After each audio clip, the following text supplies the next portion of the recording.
Well, hello. Think your audio's about the same? Great. I will see you in a bit. Okay. Well, technical difficulties. Great timing for that. Not like we tried to do a pre-show for it. I'm sure he's been messing with it for the past half hour, though. Yeah. Well, Oh, we're live. guys, Shit, it's 7. Hello. Hey, what's up? you've been You trying to might have contain just yourself. made 30 seconds. Jeez. I mean, I'm is just gonna shit stop really because that's gonna be distracting. is shit really like a swear word like YouTube would It is a swear word, but would they try to do something about it if that in that time frame? I don't know. And we'll see. you know, it's not like how far in now we're not far enough in yet. Never mind. I was gonna make an example, but I guess I won't. Okay, so So- do your pirate talk, but somehow be clean about it. No, I'm just gonna Pirates are clean. What are you talking about? Yar, so, I mean- mainland lubber, and that's one of the thoughts I had when I was watching the movie. We're talking about Master and Commander, by the way. Hello, welcome. Goddamn, the smell on that boat. How it Right? yeah. Thinking about that anytime I think of anything of Age of Sail at that point, it's like, how in the world do they get clean? That's the Anything. thing. They don't. I'm pretty sure. And yet maybe their they go for a shirts, swim. You know. maybe the shirts are somehow always almost. They at least start out white, and then they get bloody and dirty as they go on. Right. Somehow they get it back to white. I don't know. Maybe they got bleach or something. Just crazy. Vinegar and lemon juice, right? And that's what all the holistic cleaners want you to believe. So. Well, they need the lemon juice in their grog so they don't get scurvy. Right. Yeah. But maybe Except they the throw the doctor- rinds in. They throw the rinds in their laundry. Maybe. That would help with the smell. But then the doctor at one point says you should throw off the grog off the side because they were drunk. It's just like, let's not do that. Scurvy bad. Yeah. Right. Well, and it's funny too because the captain's point is like you'd prefer a mutiny, but you know, really you'd prefer to deal with like 90 dead sailors, like, you know. Yeah. Or their teeth falling out and their fingernails peeling, I think. Yeah, terrible stuff.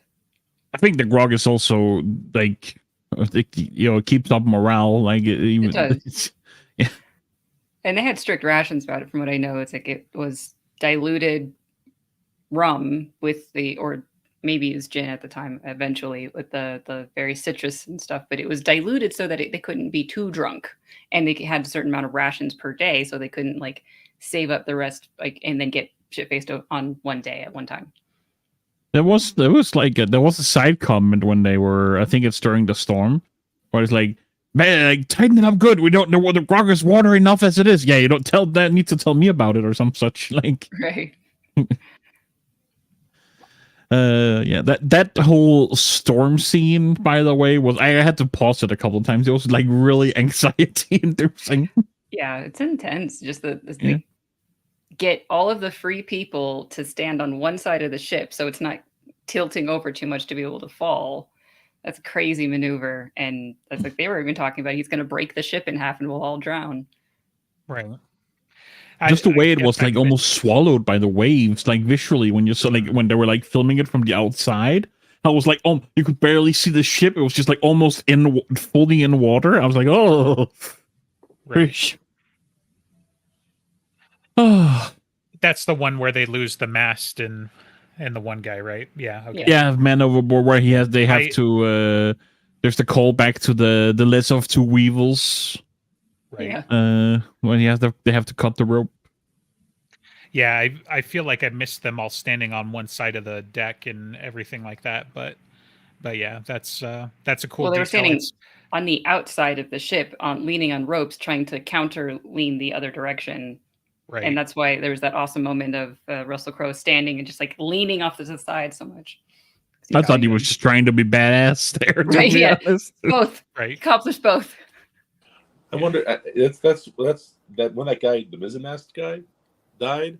I was like, wait, I think I know who that is. I think this movie has a lot of rewatch value just so I can keep the faces straight, because a lot of them kind of look like dirty white guy face with long blonde hair, and There's a lot of You mean and Brits? then the final shot where it showed the last bit, it's like I saw the first face, like, oh no, the young lieutenant died, and they got 4 faces later, it's like, oh no, that's the young lieutenant who died. Oh no. So Right. that's You couldn't keep one-armed guy and older guy like apart. They had one had dark hair, the other had blonde hair, and they were like they look No, but significantly there was different. another younger guy that had died, and he had longer dark hair, and so like I can get how that gets mixed up. Well, Right. I guess maybe. Yeah, the one that got flogged that died, and so it's like I could see that. Yeah, he But, I mean, wasn't great an movie. officer. It's when I was watching this movie, I was realizing, wait a second, this movie is just like my favorite movie of all time. One of them, Star Trek II: The Wrath of Khan. What the fuck? Okay. Have you seen Star Trek II: The No, Wrath of Khan? Yeah, seriously, he's not wrong. Like, There's a lot of overlap.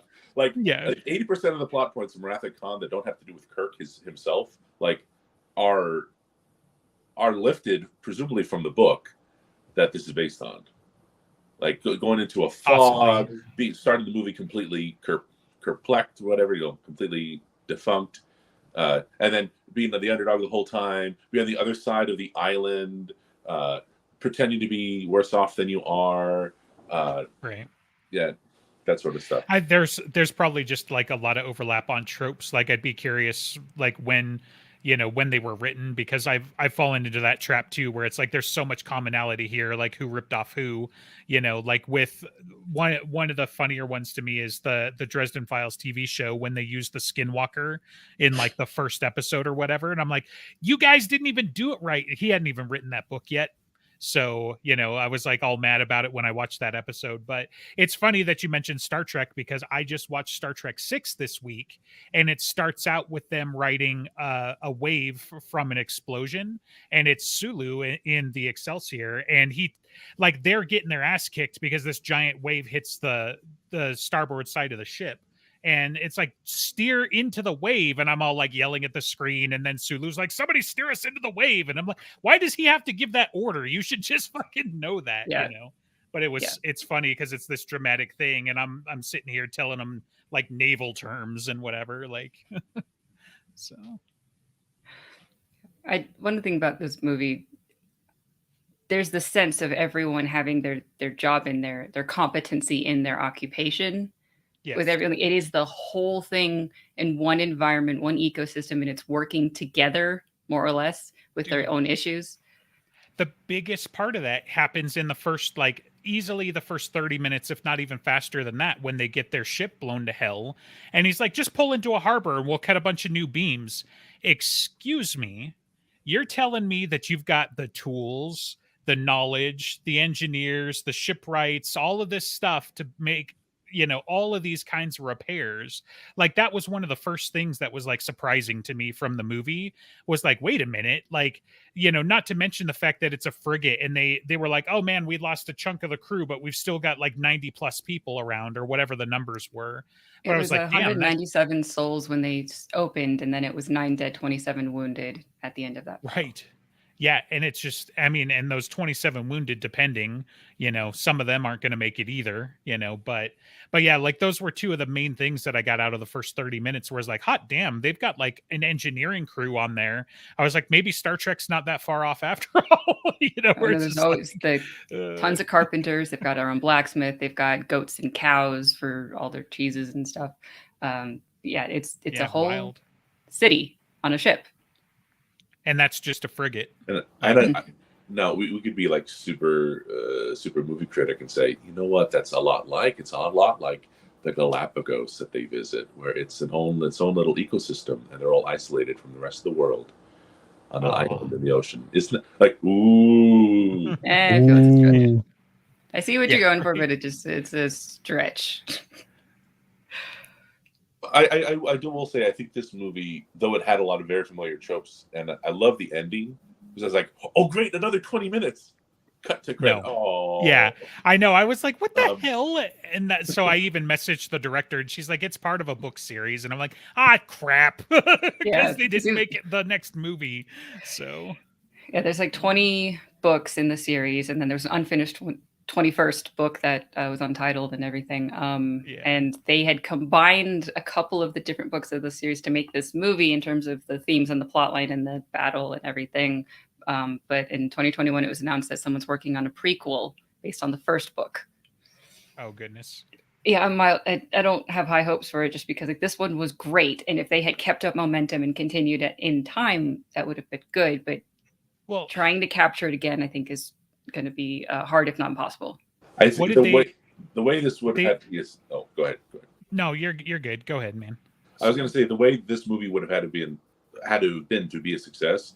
They cut down half of the faces, just half of them. Like all the people who speak, just combine all the characters. I'm telling you, these are. I think these are changes which would make the movie worse, but make it more marketable. And then have like the guy with guns have like a funny line like, "Are you sure you have enough guns?" Good point. And then like he just grabs a whole bunch, so stupid. You don't lines need like to that. make it Pirates of the Caribbean. Right. That's exactly where I'm going, right? But then on top of that, you'd also need like, there's that great little moment of when they first decide to pretend to be a whaler, right? And Russell Crowe did not just went like this. He didn't say that's it and like Right. explain it to the audience. So this movie is not marketable. It's almost an unfilmable film. It just doesn't have amazing. I enough love it. pop culture mass appeal. Yeah, no, Right. it's a really good movie for a lot of reasons, but it's a little bit too historical, fiction from a period that's not very sexy, for a lot of Really? people, right? I think it just Or- feels so intriguing. No, and I mean you get all kinds of nerds. Don't get me wrong. It's just like say we're also nerds on this podcast, and right, like it, Like, it parallels so- a lot of my Star Trek stuff, so it makes sense. But like I think a big part of why they had difficulty and where I was going to go is like the other side of it was their release schedule. They released against some blockbusters that year, They right? released against Lord of the Rings. Yeah, exactly. And it wasn't just Lord of the Rings, wasn't it? Like Return of the King or something like that. It was And so Pirates of the might have Caribbean, like too, right? yeah, so Well, it's like they just later that didn't year. have a chance as far as like nobody knows what this movie is. It's about boats. It doesn't look very exciting. Or we can finish the trilogy that we've been working on for 3 years. Obviously, like if you're only going to see one, which one are you going to go see? And I think that It's- was a big part of it too.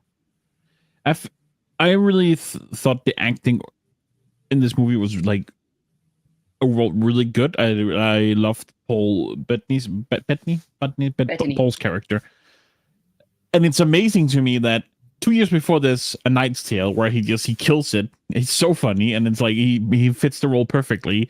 Here, a more serious, dramatic role. Again, he does it, I think, very well. And I know 5 years later or something, or 4 years later, he's fired from his agency and told he'll never work again right before he gets the call to do the voice in Iron Man. I don't Right. understand how from this role to 4 years later to being unhireable, and then he's lucky and gets this role and his whole career's renewed. That's just Right. insane to me because he was great. He is great. He's always great. Yeah. I got a can new see- appreciation for Russell. I gotta say, Like, I I actually did don't. too. For sure. I did too. I don't actually enjoy his like most of the things I've seen him in that much, but he was really good here.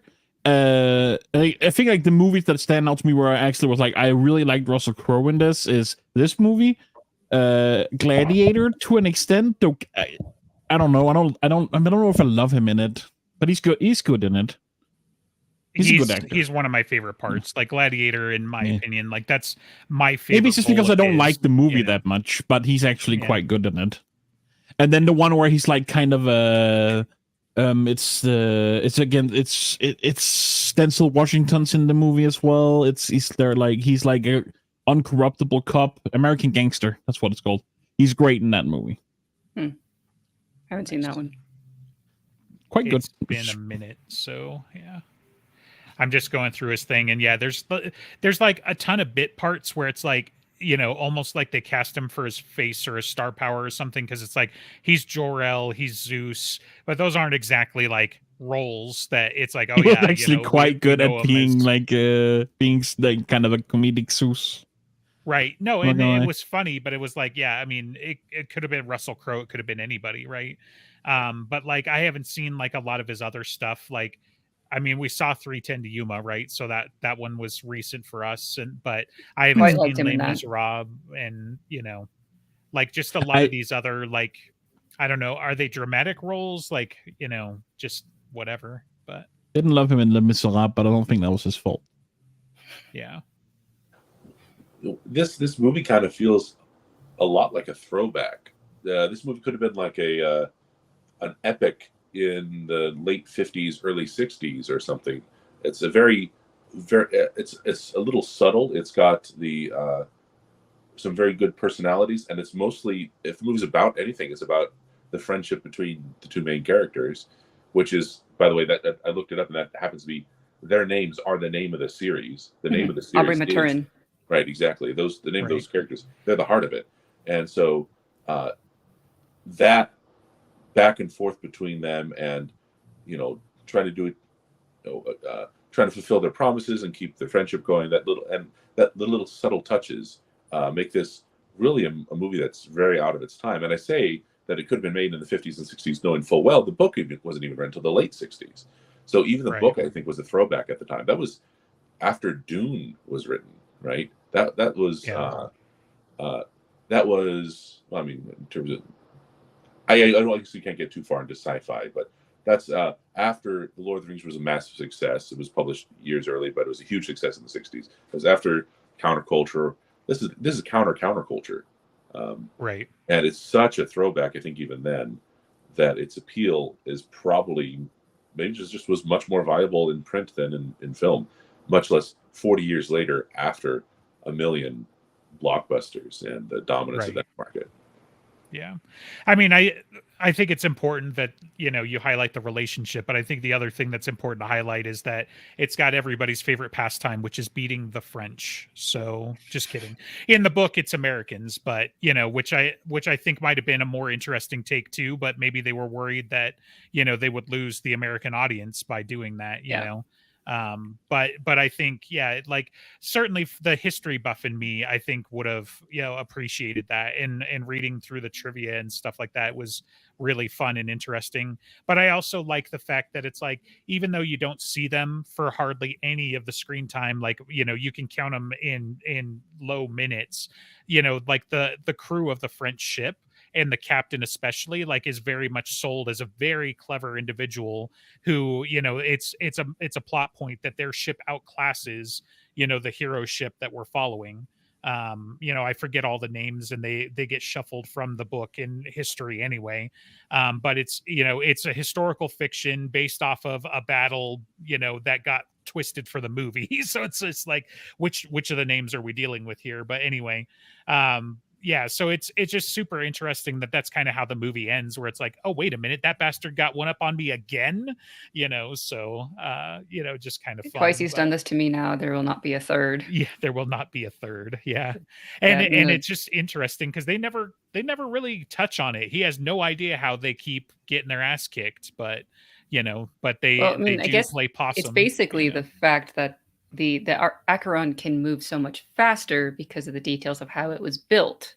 So Gotcha. the HMS Surprise is at a weakness in that point, that they are slower. That's why in order to catch up to them, they'd have to be moving so much faster and be bloody invisible. So Right. that's why the trap. Right. I think one of the touches that kind of sells home then the theme for me is considering all the advantages the Acheron has. As well, the Acheron has technology and wit. I forget what's the name of the ship that they're sending, our friendship. Surprise. Was it Surprise? Yeah, the HMS Surprise has the power of friendship, because it's Right. because Paul Bettany crosses the island on foot with a wound, sees the Right. ship, and for the sake of his friend, goes back and abandons his gear, doesn't become the first Darwin, and runs off back to the ship. So, which parallels so much happens earlier in the movie and all that. And they're even at the Galapagos in the first place because he wanted to take care of the captain wanted to take care of his friend. So because of that bond, that's the advantage that really, and of course the doctor gives him the idea inadvertently. So there's a million little touches like that make this a very pleasant film to watch. And then on top of that, despite every like little bit of misery, like when they get calmed and the guy kills himself, or when there's the flogging, when all the tensions on board, where there's not much happening to progress the main plot.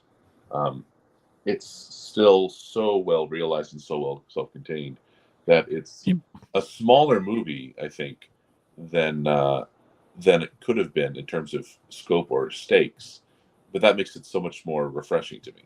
I do think I like the fact that there was so much time of it just being them on the ship and having to suffer or deal with the fact on the ship, the fact that they had no more rain or wind, and the tensions of the Jonah and all of that. Poor guy. Yeah, but it focuses on all of the people and all in their environment in itself, instead of like, where are they now? What island are they at? What battle is this? If they had filled it with too much action, it wouldn't be as good as a movie. Harder to follow. It's easier to follow because I can follow these characters and their arcs of like how they're going through these plot points, even if the plot point is that they can't do anything about the big plot because they don't have the wind or water. Well, and then on top of that, the lesser that there are casualties along the way makes it that much more heartrending. That the arm's lost, I'll be fine, sir, and then his arm has to get cut off. The poor little kid, or like the people die and kill themselves and all that. In a lesser movie would have had the first death and only death of the entire movie be the guy who says, "I guess we're fine now, Captain," and then just neat hole through the head, and there'd be so a lesser movie would have done exactly one casualty. But this movie was not afraid to raise the tension and make it feel like a real not even adventure, but a real I don't know, make it feel real. I'll just say that. If they had tried to soften any of the deaths or the funerals, it would have been much lesser of a story. Like even when the Jonah guy killed himself, and how conflicted they all felt, of like they felt guilty for having driven him to suicide, but they did still hope that it would do something good. And then that's the moment when the wind picks up again. And so I was so annoyed they got a rain for that. I really wanted them to just like realize it's superstition. That's not going to happen. But, but also the tell that it's superstition is that the captain is sure that we'll get wind tomorrow. And then the guy's like, well, I'm sure of it. And it reinforces his superstition while also telling you, like, the captain is so good at his craft that, like, he's already kind of worked it out. But at the same time, like, even if the captain had been on the deck, he probably wouldn't have tried to stop him. Like he would have walked away or something. Well, because you have that whole line where he's like, he's cursed. Like the captain buys into it as well. I don't know. Is it so? Did the captain actually believe the magic of the superstition and the curse, or did he just understand how the crew hates this one guy and he's not good at being the officer that they need him to be? And so no matter what, it's going to be torture for all of them because it's not gelling in the way it needs to. And he kind of demands, almost in the funeral, he like it's an order. He tells them to forgive the guy, or to acknowledge the fault, to be contrite, be sorry for what they did. And that's the moment it picks up. It's not just the guy dies and the wind picks up. It's they acknowledge that they did wrong by him and the wind picks up. The guy was a bit ineffectual, but he was at the beginning of the movie trying to be one of the guys that was the wrong approach, but he's singing along with a song and all that. Right. So it's that they acknowledge that they did wrong, which I think underlines that whole level of bond and friendship and brotherhood that the movie's really all about. Yeah, I mean it's telling that there's so much we could talk about just this one character and some of the stuff going on too, because like he's in his mid-20s, right? Which 29. He's about to turn 30. He's turning 30. Yeah. He's almost 30. Yeah. Okay. I had it in my that was kind of like an interplay, like an interesting, like how the captain's like, what are you, like mid-20s? And like I'm almost 30, and the captain's like, oh, you're not further in your career than this twice. Yeah. And you're almost 30. You are falling behind in your career. You're not getting to the point that we need you to be. Right. Well, the reason why I bring that up is because some of the officers that make it, towards the end, at least up to the final battle and everything like that, like some of those kids look like they're 15, so like this dude has been there for a damn long time, and like, yeah, the whole like you're not really making it type of thing settles in a little bit more there when you've got these teenagers that are also officers running around. So, That even in the beginning, when they think they see the Acheron and he sees a shape, but he's so uncertain that he won't call to battle stations or beat to quarters, whatever the fuck they call it. Yeah. And it was the younger kid that had to step in and do it because he was hesitating too much within the first like 2 minutes. And that kid was, like 15 or That's something. the guy. That's okay. That's the guy at the beginning. Okay. yeah, I didn't realize either. It's definitely one of those you'll get more out of on a rewatch if you Absolutely, make yeah. it that far. His whole character is kind of set up in that opening scene. Like it's actually it's pretty well done. And the kid's character is set up as well. He takes command. He goes. He's the one who boards the ship. Even the kid who's left in charge, the blonde kid who's like 9 or what, I don't know how old he is. He's young. Right. Probably He's like 14. so young. Yeah, exactly. Like he has more command than this guy. This guy's just not meant to be in command. Yeah, and it is really telling that this 29-year-old, with the person he was closest to, was the 14-year-old that had lost his arm. And he said, "You were always kind to me," just before he jumps off. And that kid, by the way, that kid who lost the arm, he's a certified badass. Like when he's left in command and they have to hold, like they're pointing out, board him, lads, and he just gets in there. It's like no hesitation. Oh, takes the doctor's like, shit, I gotta go with him, man. I love So it. good. Oh man, like and he's such a sharp kid. Like at the end, and he was realizing that the Acheron were trying to lower the guns to shoot at the hull to sink the ship, and so they had to lower their guns to be able to shoot back at the guns directly to stop them, and then board and everything. And like he's got one arm that can only do one thing, either one gun or one sword, versus everyone else might be able to have two. It's so good. I'm gonna buy these books. I'm gonna see what happens with this kid. I want to see his career. I hope it's not like he dies in book like 7 or something. But I want to see his career. Okay, I want to see him.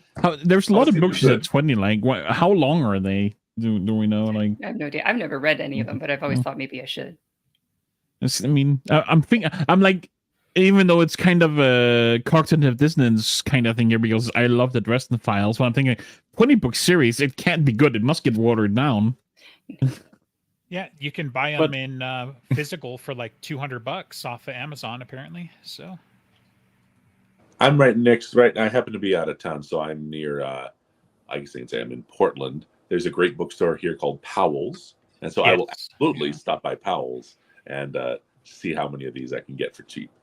How much were we sponsored to name drop Powell's here? Exactly $0.00 and 0 kroner. I think that's the conversion. yeah, I mean, I guess you I've could got show the them right- this clip when you go in there and be like, I promoted you to thousands of people. I would like to read Yeah, Master and there's Commander. dozens of us. Yes, because Yeah. subscribers equals view count. Exactly. Yes. Yeah, so it looks like book 1 has like 412 pages. So, so they're chunky, Harry Potter and the Goblet of Fire territory. Yeah, I mean, best Dresden's Harry Potter only book. 310 for Stormfront. So, I mean, that one's there's basically a 20 short books. story. but I'm gonna have to get a nautical dictionary, mizzen starboard. I had to have it on. So grandpa, Subtitles. not to interrupt, but it's, the 21st century. So you can go to Wikipedia now. Like since Wiki you what can't now? ask your grandpa about, hey, when you were on sailing vessels, what was it like? Can you explain all the terminology for me? What's a boatswain, and what does swab the deck mean? And what is a broadside? And What's a and keel what are- haul? Yeah. What's grog, Grandpa? Can you tell me about grog? I'm pretty sure in the Korean War they did not have grog. Maybe did they have grog? I don't know. They had I something. believe it, man. Like, Yeah, yeah, something. They had to Yeah. have something. There's no way they didn't. I mean, it was. I liked the how how historically accurate it seemed to be. I like, and they spoke with such reverence of that. Was it admiral or captain that he Nelson. served under, Nelson? That I had to go Google who he was, and apparently he was like, No, yeah, he's like one of the most famous war the heroes. guy. He Yeah. is the Yeah. one that guard pulled the bullet out of that Marcone shot in even hand. oh, that's him. For some context for you. So Yeah. Yeah.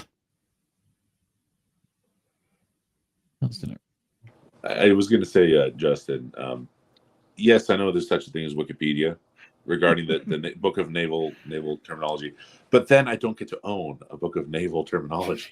Okay, that's fair. you don't understand. Ever since, like, I didn't even play the game, but I listened to the soundtrack to Assassin's Creed Black Flag, and I memorized those shanties. So this movie was a breath of, oh man, it was like being at home. I wonder if a movie like this could do well post Black Flag, just because there's such a shanty, there's such a shanty following on YouTube and stuff. And that's something that would have definitely made the movie more approachable. Like if they were to make it in today's age, you'd have the sea shanty version of Sail, would of course have to make a, no, am I the only one that knows that one? But anyway, like, yeah. Talking this song, I think I know what you're talking about. But I don't want a movie or story like this to be diluted by pop culture. It needs to be a period piece and a period piece only. With some restraint, right? With a lot of because part of the dialogue and the reason the dialogue works is because it's not a lot of contemporary idiom. Maybe, but they still stick to the sense of like the reverence and how they speak to each other, and obviously there's accent qualities of people with posher or lower accents, or people seem to have an issue with Russell Crowe's accent. But it's like the delivery of it is in theme.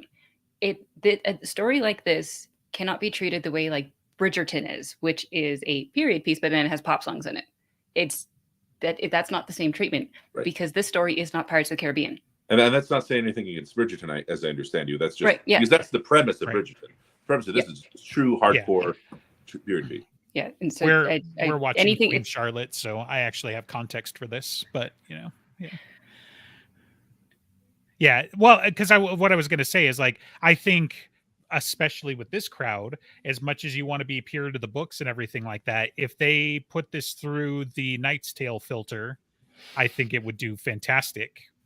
And that's why I'm saying, like, if you modernize the sea shanties a little bit and, did a few other things, like, it's anachronistic. Yes, sure. But I think you could make it approachable while still honoring the material. And I mean, we know that Knight's Tale was almost a fluke, right? We get that, we've been through that when we watched the movie and everything. Go look up that episode, take that, plug in our own stuff.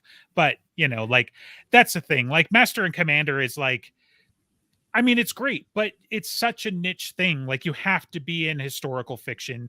You have to be into the time period. And so it becomes very niche, and we're nerds arguing about it. But if you want like mass appeal that's going to predicate sequels, you're gonna need to tweak some things in the formula. I think it was also it was kind of made before that time, right? Like before that was like the big no, it was made right during that time. During the time. Lord, it was like when that during the time of Knight's Tale. It's like when that stuff was coming out, but it wasn't. I wouldn't say it wasn't like it was pre-Marvel. It was pre-Marvel. I'll give you that. Yeah. But it's just, I'm not saying we need the Master and Commander cinematic universe. Okay, right? Like I'm just saying that's how it would be made now. Because Knight's Tale didn't get a sequel, right? That movie is. It's post Spider-Man too, right? So there's the post X-Men, post Spider-Man, post Batman. There's a lot of. I think that the only reason you would do that to the Master and Commander IP is if you already own the Master and Commander IP and you wanted to do something with it. If you wanted to do that, you could, but you'd just make an off-brand Pirates of the Caribbean, create your own IP rather than relying on niche name recognition. Part of the appeal, I think, of this is the appeal of this IP, the appeal of this property, is that it is a throwback, hardcore period piece. And I think maybe the problem really is that there was a time when period pieces were the way you could have a great prestige release because special effects are expensive, but you can always just make more clothes, right? And hire more extras off the street, hire a hobo to wear a uniform, right? You could do that. Holes to apparently be an extra in the background because they look more weathered and less well fed, apparently. So that you have that, but in the age of such cheap CGI and a different palette, I think, of the audience, it's not appealing, and it's not that much cheaper to do a period piece. It's probably more expensive now because there's a lot fewer period pieces being made. So I don't know the whole budget behind it. A movie like this would always have been a big budget movie, but I mean, they literally hired the Constitution for some of the scenes, didn't they? So, like, right. you know, yeah. So, but they had a Hobbit sailing the ship as well. That can't be cheap. Right. The whole appeal of this, though, is that it is for real grognards, for real naval history aficionados. Is that the term?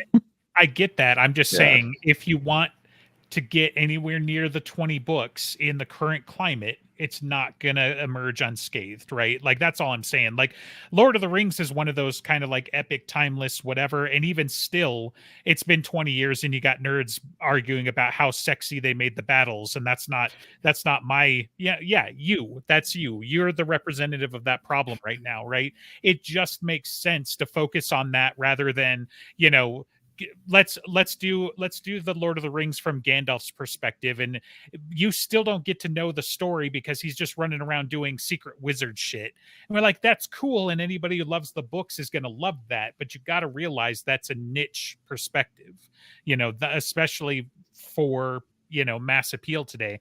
I'm not saying we recast Jarvis as the Doctor and he literally lands in Iron Man armor or something. I'm not even saying let's bring the Marvel quips to it or whatever, but I think there are going to, like, some of this is tongue in cheek, right? I'm not taking myself too seriously. I'm not like whatever, but like, I'm just saying, like, they would, like, you couldn't just remake it per se, or what would be great is if they just like cast everybody again and just be like, yep, we're making the sequel and we're going to pretend Russell Crowe's not 20 years older than when we made the first one. But I just think that this genre of movie and everything much more appeals to a kind of nerd than it does have some kind of like massive it does appeal. at that, like, it's there's the Marvelization of movies does have a wider audience appeal for people. It's just I strongly feel that's the wrong treatment for this kind of story. I find Master and Commander is more on the spectrum towards No Country for Old Men than I do towards Knight's Tale. And I love all those movies, so it's just like it is about seriousness and duty and honor and suffering versus it's not that pop culture entertainment. Right. I think part of the issue is that before there were blockbusters, there were true G movies that were for general audiences. Like, and that's where the historical epic was, right? That's where you get the Ben-Hurs and it's a failure, but the Cleopatra, right? That's where you used to have musicals too. There were movies that would be appropriate for all audiences. And now G just means a really bad kids movie. That's what G means. But it used to mean a true. Yeah. Okay. That's a hot take, but okay. Yeah. Most Disney movies even. I'm just saying, Megamind is in there, right? I'm pretty sure that's G. What is Megamind? We got a couple others. Oh, fair enough. That's the first one that came to mind. All I can remember is like Romeo and Juliet, that sort of thing. How dare you disparage the good name of Megamind? Megamind is good. Okay, I'll say like, that. But you're right. You really have to go into like PG-13 territory before you get something that like most adults are going to want to sit down and watch. There was not just a true rating, but there's a true audience, because this is before ratings. There's a true audience for that, for whatever reason. And some of them played super broad. Some of them were westerns, which are super cheap to make. You go to Tom Wayne doing the same character 40 times a year. But desert, a horse, and some scuffed up boots. You're good. Right, exactly. It's so cheap. Shooter. So cheap you can make it in Italy or Spain, right? But making it Italian in Spain, that's how cheap it is. But or those old sci-fi movies, those are cheap to make. But this was always an expensive movie to make, and there were epics like this. And even if some of them were super religious in like theme, like a Ben-Hur or a Ten Commandments, they were made. and they were kind of that serious, dramatic movie for general audience with some serious violence, some serious stuff going on. But kids could go to see it; it could be a whole family thing. That's not there's not really a market for that that's been developed anymore for whatever. And That I really don't makes know me sad. I don't know. Just when did that happen? I don't know. What do you think? I don't know. I noticed that there was a change in movies from late 2000s, and in the movies that previous to that, they had a different kind of feel and atmosphere, and they're just kind of more general. They didn't have to be the greatest movie. They were just fun in their different ways, Right. and I really miss whatever that was. And after that, the Marvelization essentially happened, and everything had to be I mean, some form of Marvel touch. you say that, but you're ignoring some other really big fucking blockbusters that happened in the late 90s and the early 2000s that probably even fed into that. So it's like it's the cool thing to hate on Marvel these days and everything, but you had Matrix, you had the Star Wars prequels, you had I mean, Firefly's in there to make you hate Joss Whedon again, but you had Lord of the Rings, you had Pirates of the Caribbean was coming out. There's a lot of things that it's like, yeah, sure, Marvel definitely has a formula, but the pump was primed. Like you gotta remember, up to 2008, nobody wants to see a comic book movie. Nobody wants to see a video game movie because you can count on one hand how many were successful. They weren't making them. Up to 2008, like go look at the ones prior to that. Like the only one that was like quasi successful that I point to was Daredevil with Ben Affleck. Holy I remember crap. that one. And And No, it was- before was no as no aged no well. And the no. X-Men Yes. movies, But Tomb Spider-Man Raider. movies, Batman movies. Okay, you're right. X-Men 1 and 2 were like passable and stuff like that. Spider-Man? 3 was still a big So hit, right? but my point is you can count them on like one hand just about, right? Spider-Man was another exception. That's a good point. But like they didn't fit necessarily like the Marvelization that we're talking about right now, right? But you definitely have some of that with you got quips in Lord of the Rings, guys. You got quips in Star Wars. You got like guns, lots of guns from the Matrix. Like all of this stuff existed. It's not just like Feige came out of nowhere and was like, haha, I know what humor is, and now I'm doing all of the Marvel movies the same. Well, the reason why there is a formula is because it did work, and it did work. all of But the my pieces irritation were with it is there mostly to that work it 10 smothered years a lot of before other that. things.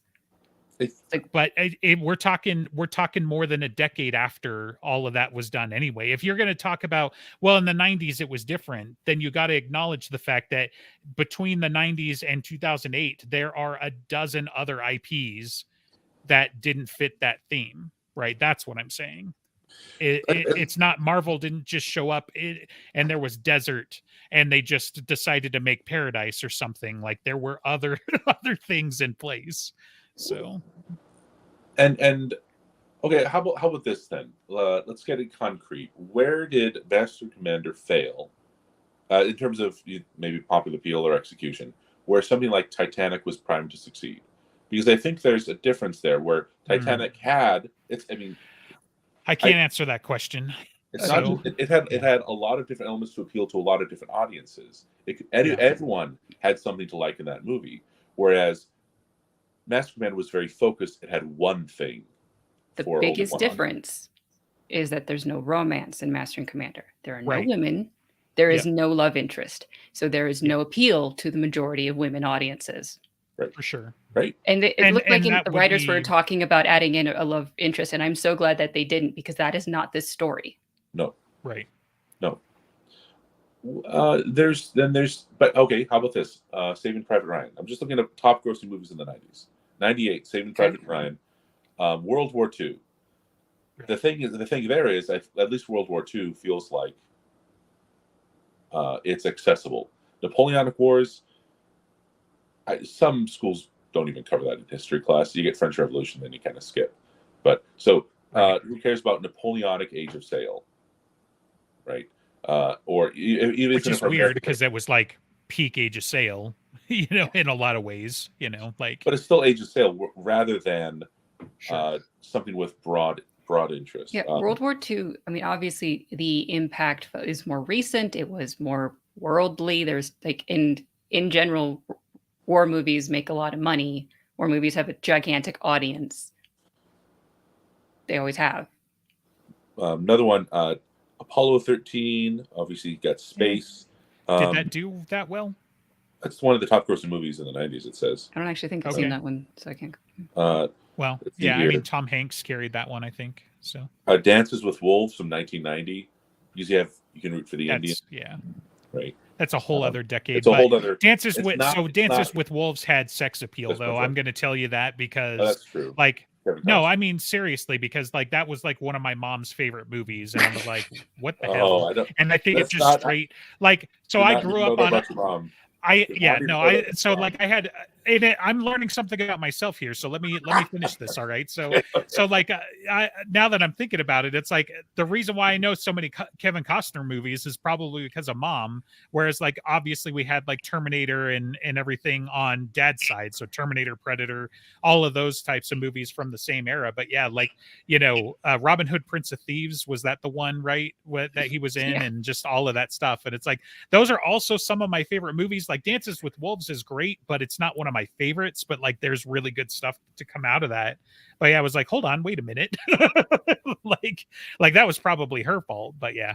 That's funny. But that's but I mean that's kind of what we're hitting on, right? Is that there's some kind of, I mean, I'm gonna just say sex appeal, but romance or whatever. Like I think that's why all of women flock to go see Titanic, and that was the joke at the time, anyways. Like the reason why Titanic did so well is because all the wives and girlfriends were taking their significant others to go see it, So yeah, like in today's age, like you don't necessarily need to add a woman to the crew. You can just make their relationship non-platonic, or like you really should have an Arwen that he's like writing letters back to, right? That's the Lord of the Rings method. So, but I mean, Well, Aubrey did have a letter that he was writing to his wife, but that was the only time you get to notice anything about it.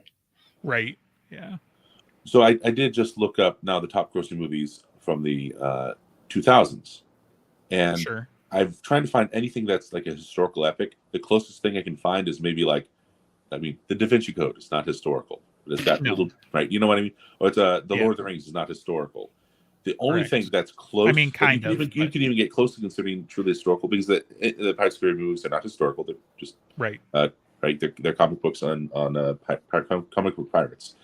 The most grounded movie of the 2000s that was a top grossing movie in the top 50 is Mamma Mia, and the only historical one of the top 50 grossing movies, top grossing 50 movies of the top 50 grossing movies of the 2000s is The Passion of the Christ. Wow. Right. Everything else is like an animated kids movie, like a War of the Worlds, a James Bond, a Marvel, Iron Man is Yeah, there, you're- number 44. You're Animated movies, underselling King it Kong. because number one is Avatar. So it's Yeah, none yeah. of those things that you're talking about. So Exactly. right. Avatar, Return of the King, Pirates of the Caribbean, Dark Knight, Harry Potter and the Philosopher's Stone. That's the All top those Harry Potter 5. movies. Then Pirates again. Then Harry Potter again. Yeah. Then So Finding Nemo, I mean, right? So yeah. I think there's something to what she's saying. For whatever reason, even if movies like Master Commander were making, Master Commander to the 2003 was the throwback in 2003. The book was the throwback in 69 or 68, whenever it was written. right. And maybe if you just want to know what's going to happen in the 2010 or in the 2020s, you just look at what James Cameron's doing, because he gets the top grossing movie of the decade on a consistent basis. Well, and he's always kind of been an anomaly, right? Because it's Yeah. like if you sit down and describe a James Cameron movie on paper, you're just like, okay, that's either Okay, how is a semi how is the person who made narr- Terminator the same one who did True Lies? It just does not fucking match in any way. right. But then like sit down and describe Avatar for me. Sit down and describe Titanic. Who's gonna go watch that? And we're talking about $1 billion movies, right? Like multi-billion-dollar movies, and it's a fluke, right? Like there's something else going on there, like money laundering or something, or Well, I wonder- drugs are somehow involved. I don't know, but like the dude isn't just like a director. There's something he's doing, I wonder how well So- Master and Commander did in France. I wonder how well, Probably not very good Well, because the French right. lose, and they're like, oh great, the French lose again. Make something original. Well, he did. Which, by the way, when they were in the infirmary, I was thinking, that's not the captain. That's not the captain. I'm so sure it's not the captain, and it was not the captain. Right. Well, We got so- one Yeah, over 'cause on he's- him again. Right, so Yeah, half the world clever little does not have, bastard. like of the languages in the world, French is the most widespread still. Chinese is probably most people speak Chinese, but that's just because China's huge. But half the countries in Africa have a version of the franc as its as a currency still, speak French. So like there's a, not that I think that Africa would be really on the side of the Napoleon and the Napoleonic Wars, but there's in historical epics there's always the chance that someone would feel like it's just not a safe bet to put your money if you want seats sold in the global market. Whereas something like Avatar, who's really going to be offended by Avatar? And theoretically, people who People don't who like, know better, you know, right? and Well, people from indigenous people- populations. So, Well, but they're talking about we're talking about getting that ticket money. right. So I think there is a real shift, and because it's the top 50 grossing movies, maybe the issue is not that Master Commander didn't make enough money; it's that Master Commander didn't make as much money as Right. these insane mega releases. It's an old school epic for a mega blockbuster audience. Yeah. Well, and I mean that's definitely part of it. It's like I wouldn't say. I mean, I don't know. I guess if it wasn't successful, right? I'm assuming it made more money than it cost to make and all It of that did, stuff, but but I guess just it not just wasn't. enough more Yeah. money. You know? Yeah. So. Yeah, and who knows, maybe maybe adding digital to the mix would help solve some of that problem where it's just like they can just build the deck of a ship and then splash buckets of water on people and be like, oh man, we're in the ocean now, which they did some of that anyway in Master and Commander. It's not like they rode that ship through the storm, but Right. It looked very real, yeah, so like very maybe there are some ways anxiety-inducing to- real. right. Oh yeah, no, and that's great. Like again, I'm not saying I hated it. It's not necessarily instantly in my top even like 20 or anything like that. I'd probably watch it again, if I had cause to, but it's not like, oh man, I can't wait to go see all the Easter eggs I missed or something. And so, like yeah, maybe I'm part of the problem in that regard, but like I would love to see a continuation. I'd love to see a sequel. I'd love to see, like it turn into a series. I'm just saying like with what it's up against, like yeah, like it can't I compete just with wish- Madagascar. Like, come on, my dude. Like, I'm of two minds here because I wish, like, I'm on one hand, I'm of like with Justin. I love Marvel movies. I love that this is a thing I can get to enjoy. That these comic books that I read, these stories that I wanted to see. It is also kind of formulaic and getting spit out real fast, and the quality of them are dropping. But I still eat it up. On the other hand, I also really wish that there was room for movies like Master and Commander in this day and age, and yeah, there's just not really. Which it's either very even more niche, smaller budget movies. A24 movie studio comes to mind, or it's very big Marvel. It's like there's no, no in between. Yeah, if you couldn't make the movie in a hotel room and with two actors, it's going to be a massively hyper big. It's going to be a budget that quickly gets out of hand. So the smaller indie movies are the ones where you could have ideas which weren't mega IPs or something. But once you have to buy the rights for something, I guess it just means you have to aim for that I don't grouping together. I don't know if whole that genres. factors into the movie budget though. think Like so. in other than in some niche places, like it might go into like the total thing when you're talking about something like Rings of Power, right? Because obviously it was a big stink about how much they spent for the rights for that, and then how much per episode. But and like how much is the guy charging for the rights, or is a state charging for the rights for Master and Commander? Like, has like what's the following like before this movie got made and whatever. But what I was going to say, since I interjected here, part of the thing is that this thing had $150 million budget, and only gross worldwide did it make 211 million. So I mean, granted, I Yeah, would love to so make it $60 actually million lost money, profit. right? No, it Well, lost money. I mean, it's open. They don't weekend, it made include the 25 million, marketing. and the gross US and Canada was 93 million. And so like, yeah, it didn't make the money. Like, and when you're looking at stuff like on the Wikipedia, Madagascar made $532 million. So it made like 2.5 times, and that's the top 50. There are 49 movies that made more money than that. So that's, that's over the decade, right? I guess if you look at it year by year or something, then the picture is going to change. But yeah, like Master and Commander didn't do that great, period. The thing is, like, rule of thumb is you gotta, like, if the movie budget is, what you just said, Master and Commander was on 350 million, they roughly will spend the same amount. They will roughly spend the same amount on marketing, and that's not included in that budget. Yeah, I don't know where you're getting all these numbers from, because I know damn well Disney doesn't do that, but it's kind of a John line. Carter of Mars. Matt Damon is like famous for having said it recently, of that this is why the streaming has changed everything, because people were expecting a certain other type of return with DVD sales and everything. But he said specifically that double the budget on of what was spent making the movie is the marketing budget. So if they spent 150 million making it, they spent 150 million marketing it generally, and so in some way they lost money. Right. Yeah. In the short term, and then that's why it's free with ads on YouTube, Master and Commander, so that they can get a little bit of ad revenue trickling in. I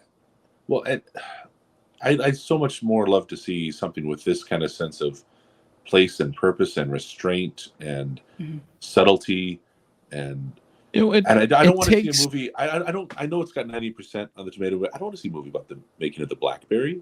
I don't want to see a movie about the making of Flamin' Hot Cheetos. Like those are two movies on right now, positive tomato meter stuff, and it seems so crass to reduce what you can watch to stuff and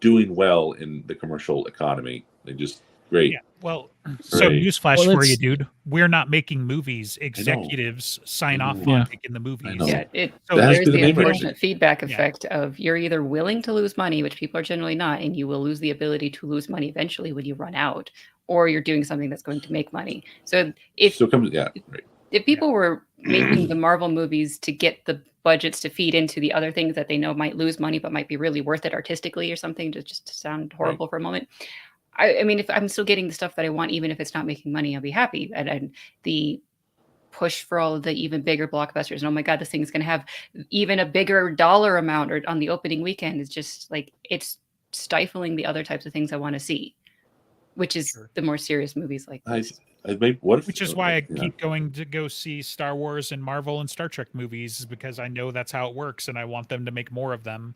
So yeah, even like Abrams Star Trek movies, even the Abrams Star Wars and shit that I generally didn't like you can't, there's no room for a nuanced discussion to say like, hey, it's great that you're making more Star Wars movies, but maybe next time you can pay attention to things like story and plot and character that make up. Maybe have a plan. I don't know. Yeah, there's nothing for that, right? They're not going to hear that. They're going to see, oh, it made like $10 million that weekend, so nobody wants to see a Star Wars movie again. And unfortunately, that's the kind of economics that we're dealing with, right? Master and Commander for 2003 was number 33. There are 32 movies of all kinds that made. Freddy versus Jason made more money than Master and Commander.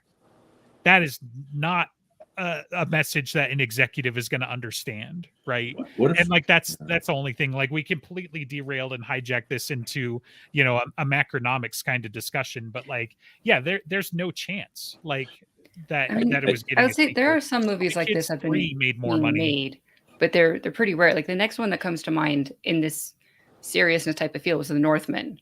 They went so historically accurate eventually did make as much money as that they needed it to, and because it was being praised so much by historians of how well they had treated it. And I don't know, they're being made, but they're just slow. That movie I think probably. that's the That guy who movie made the probably. Vitch, right? The Vavitch. Huh? That guy made the yeah. Vavitch. Which- That's the So- same guy. Okay. You know. So The Northman- So he's, yeah, go ahead. It's just that I think that the only reason that movie made it to getting greenlit is because of the success of Vikings. I would guess.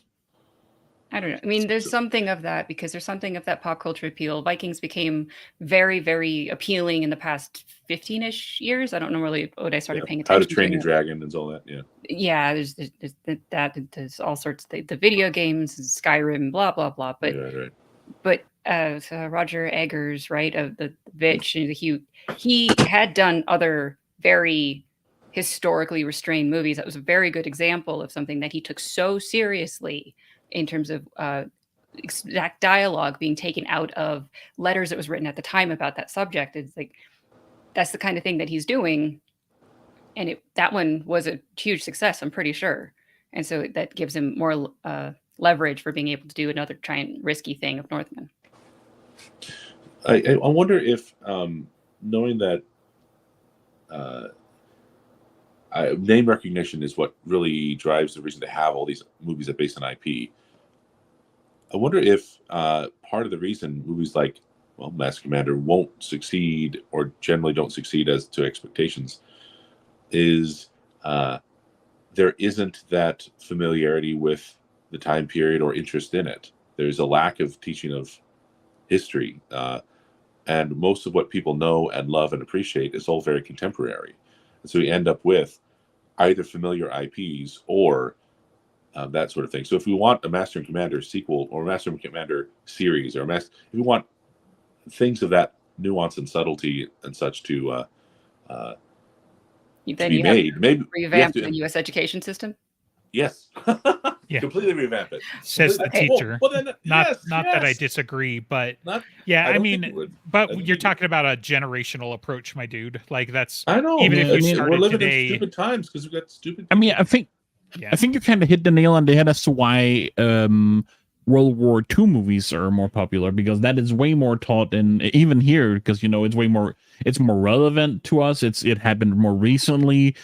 Right.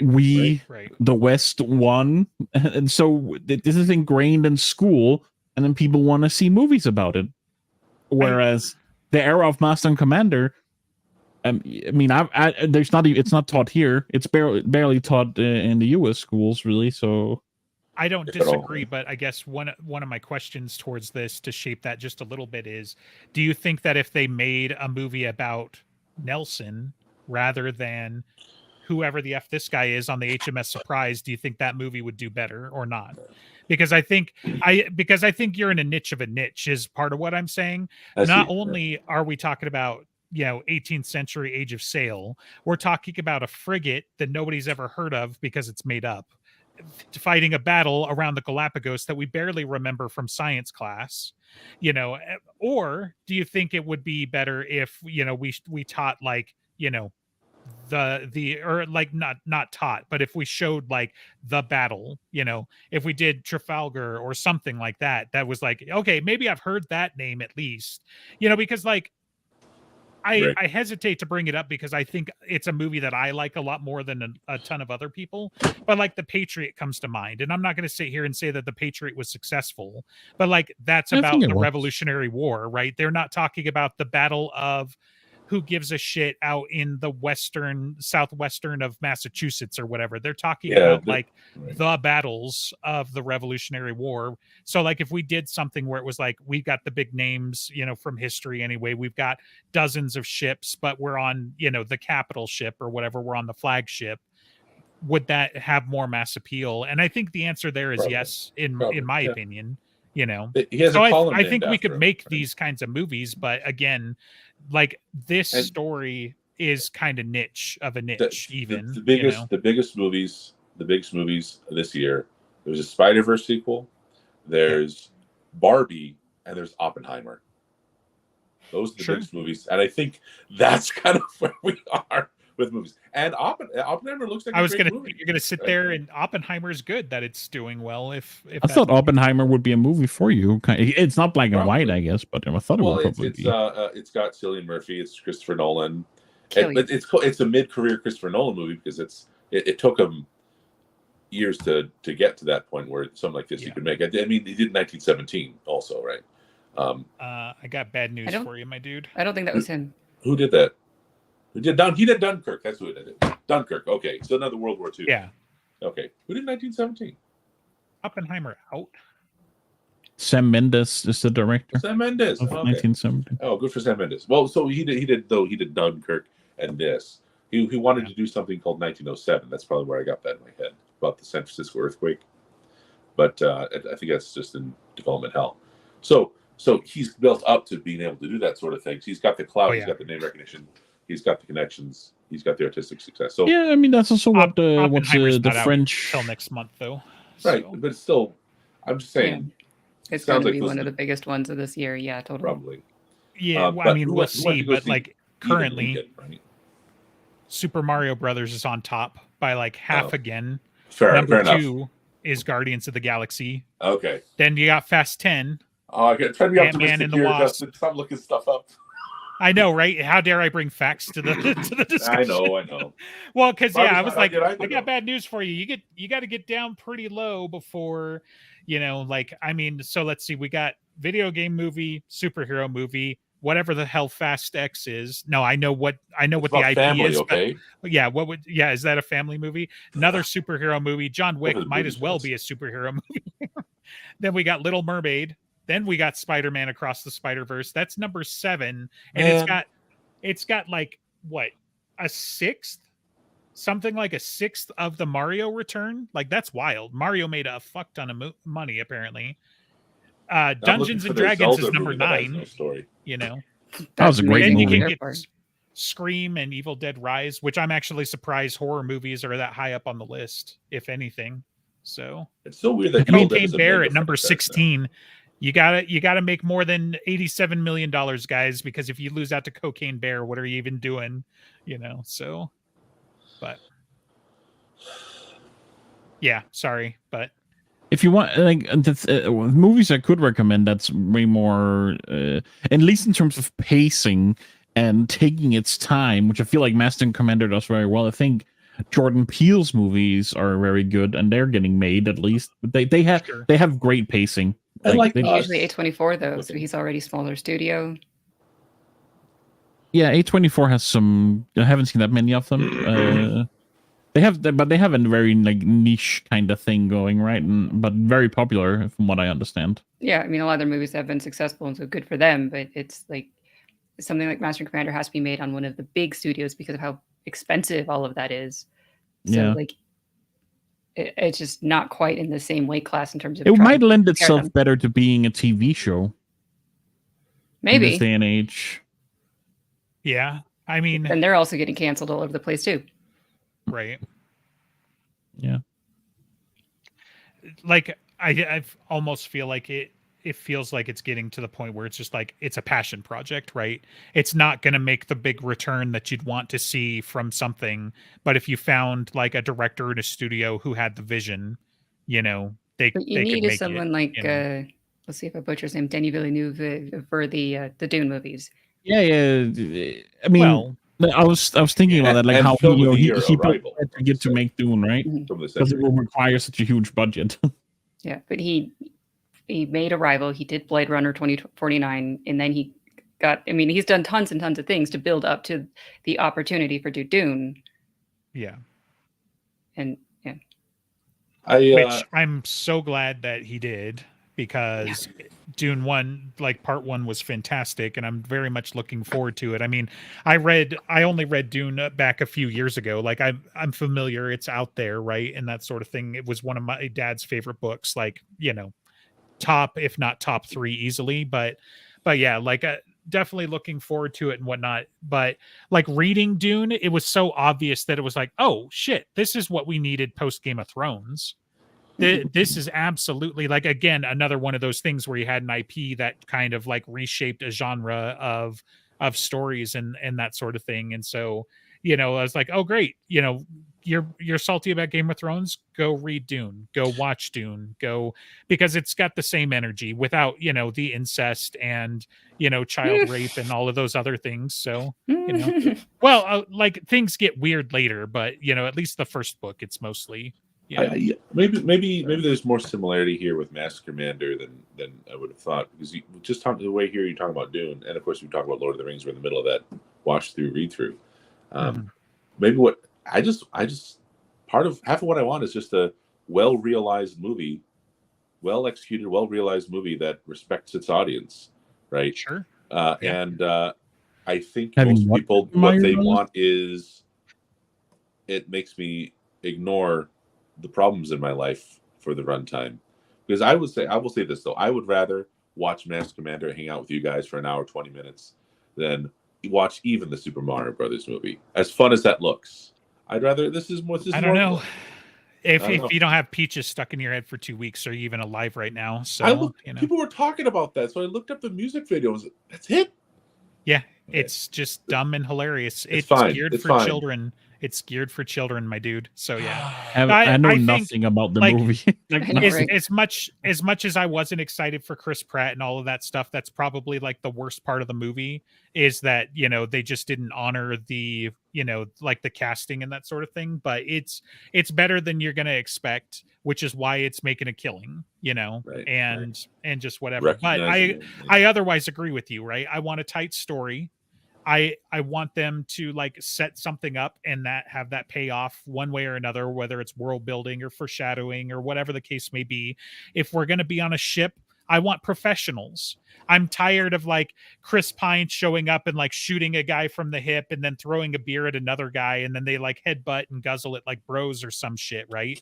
Like the 2009 Star Trek, like, oh, you want to be captain? Congratulations, you're captain. I'm going to go jump out with a parachute. Fuck all that noise. Like, yeah, I mean, I get it. I'm just saying, like, to me, it's been much more refreshing seeing professionals on deck than it is, bros and best friends and just whatever else. I mean, competency in a character is always appealing. Seeing someone do something well is, I mean, it's so much fun, and just in general, even if it's something that's not like just watching like a time lapse of something being created or something that has a huge audience for a reason. But there's also like what you were pointing out with the Sulu thing earlier, of the crew is incompetent if he has to be the one to say this. It is also expecting the audience to be incompetent, to not understand some of the importance of what's going on. Right. Which is a very dangerous gamble for the super niche thing of like hardcore Star Trek fans, in my opinion, because I think a lot of Star Trek fans are into it because they like the sciences, because they like all of this other stuff, right? So when you're playing a gamble that like your Star Trek audience is a bunch of idiots, I feel like that's not one that's going to pay off, right? And that's part of what I had a problem with 2009, especially with Into Darkness, is like, oh cool, we got a cold fusion bomb. What does that mean? It means we're going to cryogenically freeze a volcano. And I'm like, bro, like, it's going to take me 30 minutes to break down why that one line is bad. Like, what the hell? So, but anyway, we're dangerously close to letting me rant about something I'm passionate about. So you are a semi-professional. It's true. Semi-professional ranter. This clearly has touched on a few topics that we all have opinions about. We might need to set aside time to actually pay attention to these topics instead of deviating from a movie specifically to talk about the topics. But I'm sorry we didn't spend enough time talking about your love. Master Commander is a wonderful movie. Check it out. Free with ads on YouTube. There's a free plug. Is it weird for me to call it a comfort movie? Because EG said it was weird that I call it a comfort movie. I mean, I mean, it's not comforting, but I can kind of see what you mean. Like, it's almost like a slice of life movie in a way. Yeah. Which can be comforting. So I guess I can see that, yeah. Okay. I mean, part of it is that I'm so engrossed in it. Like Ben was just saying a minute ago, I was like, I'm not thinking about my problems. I'm entirely engrossed in theirs. Theirs are far worse. So right. don't know. What's comfortable to me about it is that, yeah, there's not, the characters aren't shouting, sure, they're having fun, they're hanging out, they're relaxed there. Even if they get angry, they don't really raise their voices. They sort of, it's got that subtlety. It's got, it feels like real bonds of relationship and friendship and camaraderie, and it feels like the fabric of real society there, rather than rather than just kind of a lot of noise. Mhm. Yeah, it's not noisy. All right. That was my All last right. thought. Anyone else? No, not really. I mean, I thought it was a way better. I've never watched it. It was a way better movie than I thought it was going to be. I'll agree with that. I'm glad I sat down to watch it. So I'm glad to have improved your life. Next Well, time, let's Star not Trek get 2 crazy. Wrath of Khan.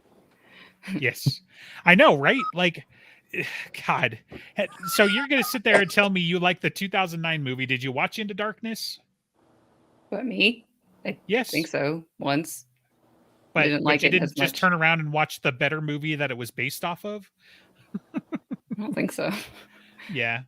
I So my Into Darkness, like my Into Darkness thing at a high level is pretty funny because first of all, when you get up to like, hey, my name's not John Garrett or whatever the hell his character name is, it's Khan. Like I knew that a year ago. Abrams said, hey, we're not doing Wrath of Khan because we don't want to do that because we wouldn't do it right. And it's like, thanks for lying to us. So I was like, it was the first Star Trek movie I wanted to walk out of. That's how bad that was. But then through everything that how mad it made me and everything like that, I went and saw it with my best friend and my wife at the time. Well, best friend at the time, wife still. But anyway, we went home at fucking 10 p.m. and threw on Wrath of Khan because I'm like, if you're gonna watch Wrath of Khan, you're gonna do it right. She fell asleep watching it, but we were like, see how Maybe much she a did it better right. movie this is, you know. So even with the con, even with all the other BS in there and stuff, it just, I don't know. So dumb. There you go. That's my bottom line. Kill it. Okay. Goodbye. Deal. Join us in next week. We'll figure out something after probably Lord of the Rings.